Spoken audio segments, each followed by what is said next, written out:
शमिका आईच्या रसोईमध्ये आपलं स्वागत आहे। आज मी सुकी चटणी बनवणार आहे। हे बघा, नारळ आणि मिरची याची चटणी बनवणार आहे सुकी। पाव किलो मिरच्या घेतल्यात, थोड्याशा भाजून घ्यायच्या, गरम करून घ्यायच्या। सॉफ्ट जरा असतात ना, कुरकुरीत होतील त्या। त्यासाठी हे बघा, लसूण घेतले, लसूण भरपूर घ्यायचे। हे बघा, अर्धा कप लसूण आहे, 1 वाटी खोबरं आहे, ते पण भाजून घ्यायचं कापून।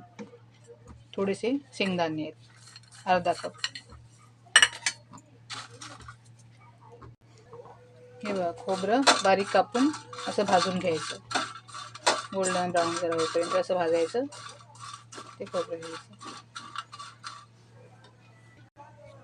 हे बघा, आता शेंगदाणे थोडे ते पण भाजून घ्यायचे, गरम करून घ्यायचे चांगले भाजून।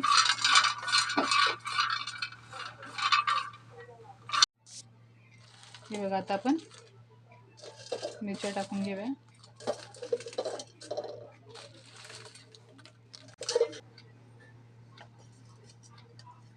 हे बघा, असं जरा आधी मिरची बारीक करून घ्यायची, बिया असतात ना याच्यामध्ये, म्हणून जरा अशी बारीक करून घ्यायची। आता आपण खोबरं टाकूया।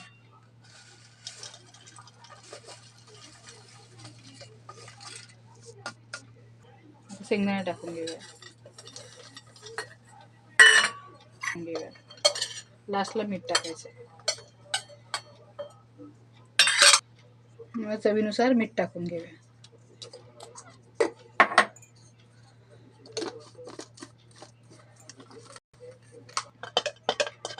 हे बघा, आता आपण प्लेटमध्ये काढून घेऊया।